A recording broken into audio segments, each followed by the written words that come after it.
മമ്മൂക്കയുടെ അടുത്തോ ലാലേട്ടൻ്റെ അടുത്തോ സുരേഷ് ഗോപിയുടെ അടുത്തോ ജയറാമിൻ്റെ അടുത്തോ ദിലീപിൻ്റെ അടുത്തോ ചെന്ന് കഴിഞ്ഞാൽ ഞാൻ ചെന്ന് കഴിഞ്ഞാൽ അവർക്ക് സീറ്റ് ഇല്ലെങ്കിൽ ആ മേക്കപ്പിലെ പയ്യനെ കൊണ്ട് പിടിച്ച് പറഞ്ഞാൽ ഒരു കസേര എടുത്തിട്ടാന്ന് പറയും. ഇപ്പോഴത്തെ ജനറേഷൻ ആർട്ടിസ്റ്റുകൾ ഞാൻ പറഞ്ഞില്ലേ പുതിയ കാരവാൻ സിസ്റ്റം മറ്റത് മറിച്ചതൊക്കെ വന്നപ്പോൾ അവർക്ക് ഇപ്പോഴുള്ള ജനറേഷൻ നടന്മാർക്ക് ഒരാളിനെയും സാറെന്ന് വിളിക്കാൻ താല്പര്യമില്ല, ചേട്ടായെന്ന് വിളിക്കാൻ താല്പര്യം. ലൊക്കേഷനിൽ ചെന്നിട്ട് നമ്മളാരും പരിഗണിക്കുന്നില്ല, ഇപ്പോഴത്തെ ജനറേഷനിലുള്ള ആരും നമ്മളെ പരിഗണിക്കുന്നില്ല, അല്ലെങ്കിൽ കാണുന്നില്ല, അവരൊന്നും ചിരിക്കുന്നില്ല, ഒന്നും മിണ്ടുന്നില്ല, ഒരു ചായയോട് തരുന്നില്ല എന്ന് പറഞ്ഞാൽ നമ്മളവിടെ അന്യമാവുകയാണ്. അപ്പം അങ്ങനെയുള്ള സ്ഥലത്ത് നമ്മൾ പോകാതിരിക്കുന്നതിൻ്റെ പേര്.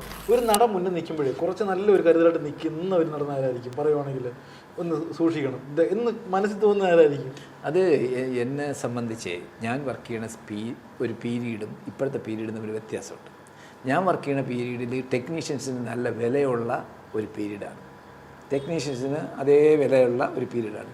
അപ്പോൾ അതുകൊണ്ട് അവർ പോലെ തന്നെ നമ്മൾ മോശക്കാരല്ല എന്ന ചിന്താഗതിയിലാണ് നമ്മൾ വർക്ക് ചെയ്യുന്നത്. അപ്പോൾ നമുക്ക് അവരെ പേടിയില്ല, അവരോടൊരു കരുതൽ വേണ്ട, ഒന്നും വേണ്ട.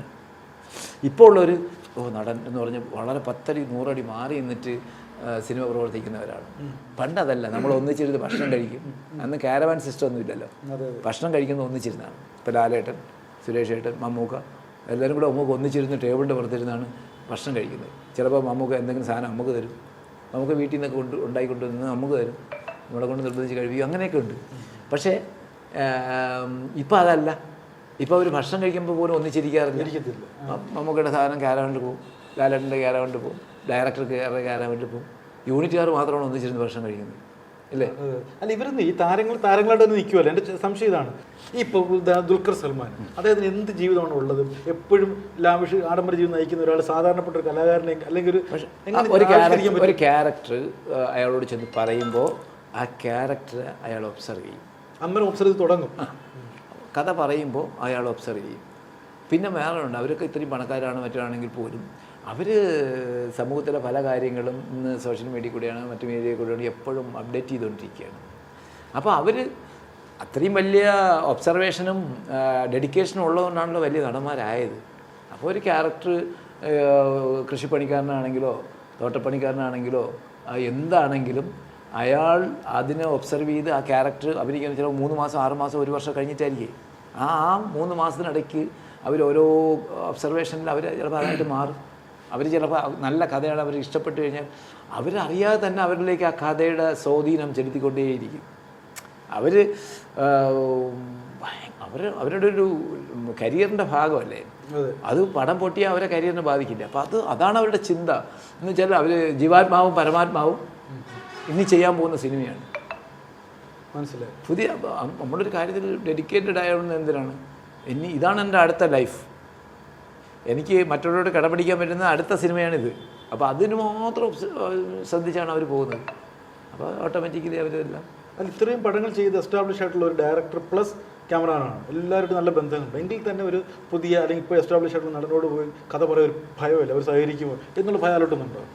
എനിക്ക് ഭയമില്ല, പക്ഷേ ഞാൻ പോകില്ല. എന്താണെന്നറിയോ, അല്ല പുതിയ പടം ചെയ്യാൻ പോകുന്ന കുറച്ച് മുമ്പ് സംസാരിച്ചു, അത് പുതുമുഖങ്ങളെ വെച്ചാണെന്നും പറഞ്ഞു. അപ്പോൾ എന്തുകൊണ്ട് അത് എന്തുകൊണ്ടെന്ന് വെച്ചാൽ 2 കാര്യങ്ങളാണ്.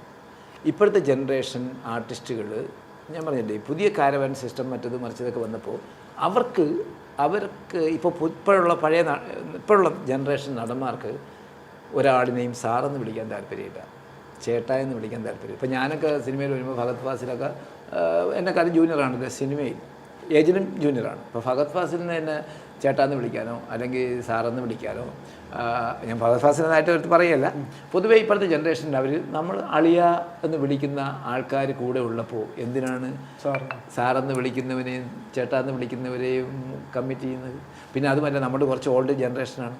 ഇപ്പോഴത്തെ ജനറേഷൻ്റെ ചിന്താഗതിയുള്ള അവരുടെ സുഹൃത്തുക്കൾ അവരുടെ ഇഷ്ടത്തിനനുസരിച്ച് വർക്ക് വയ്ക്കുന്ന, അവരുടെ ഇഷ്ടങ്ങൾക്കനുസരിച്ച് ചാർട്ട് ചെയ്യുന്ന ഒരു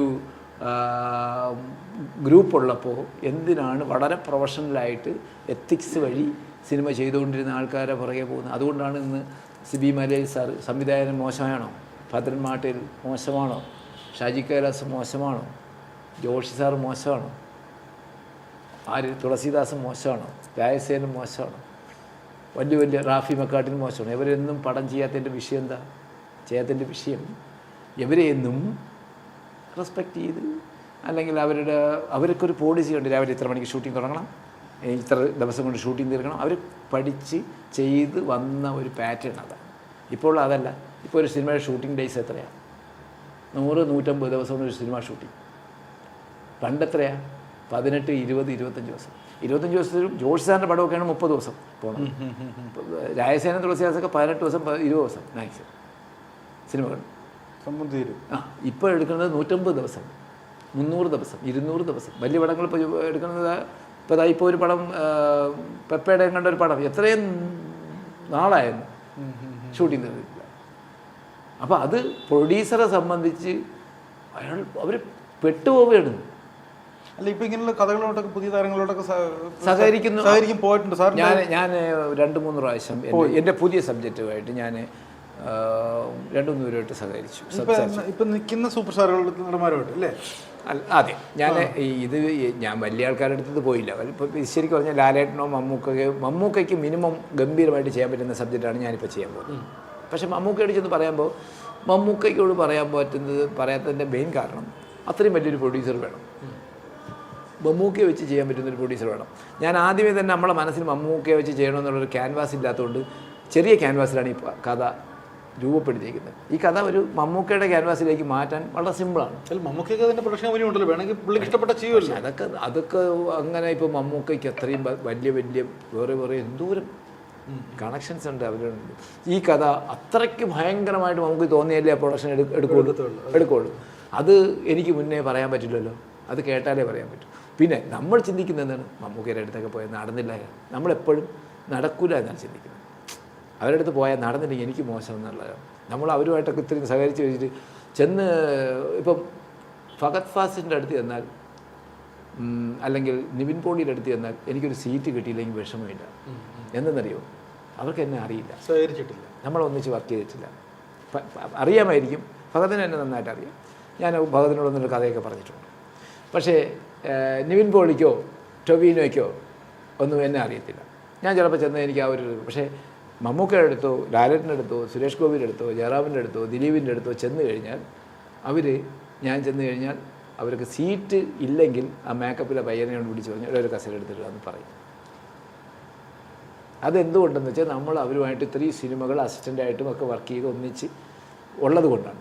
ആ ഒരു റെസ്പെക്റ്റ് നമുക്ക് കിട്ടുന്നുണ്ട്. റെസ്പെക്റ്റ് അല്ല, ഒരു സ്നേഹം. റെസ്പെക്റ്റ് അല്ല എന്ന് പറയുന്നത് ആ ഒരു സ്നേഹം നമുക്ക് കിട്ടുമ്പോൾ നമുക്ക് ഉള്ളിൽ നമ്മൾ ഇത്രയും നാൾ വർക്ക് ചെയ്തതിൻ്റെ ഒരു സന്തോഷം. നമ്മൾ ഈ സിനിമ ഇൻഡസ്ട്രിയിൽ അന്യനല്ല, ഇതിൻ്റെ ഒരു ഭാഗമാണ് എന്ന് നമുക്ക് തോന്നും. കിട്ടാതിപ്പോൾ ലൊക്കേഷനിൽ ചെന്നിട്ട് നമ്മളാരും പരിഗണിക്കുന്നില്ല, ഇപ്പോഴത്തെ ജനറേഷനിലുള്ള ആരും നമ്മളെ പരിഗണിക്കുന്നില്ല, അല്ലെങ്കിൽ കാണുന്നില്ല, അവരൊന്നും ചിരിക്കുന്നില്ല, ഒന്നും മിണ്ടുന്നില്ല, അവരൊരു ചായ കൊണ്ട് തരുന്നില്ല എന്ന് പറഞ്ഞാൽ നമ്മളവിടെ അന്യമാവുകയാണ്. അപ്പം അങ്ങനെയുള്ള സ്ഥലത്ത് നമ്മൾ പോകാതിരിക്കുന്നതിൽ പേര് നമ്മളും ഈഗോ ഉള്ള മനുഷ്യനല്ലേ.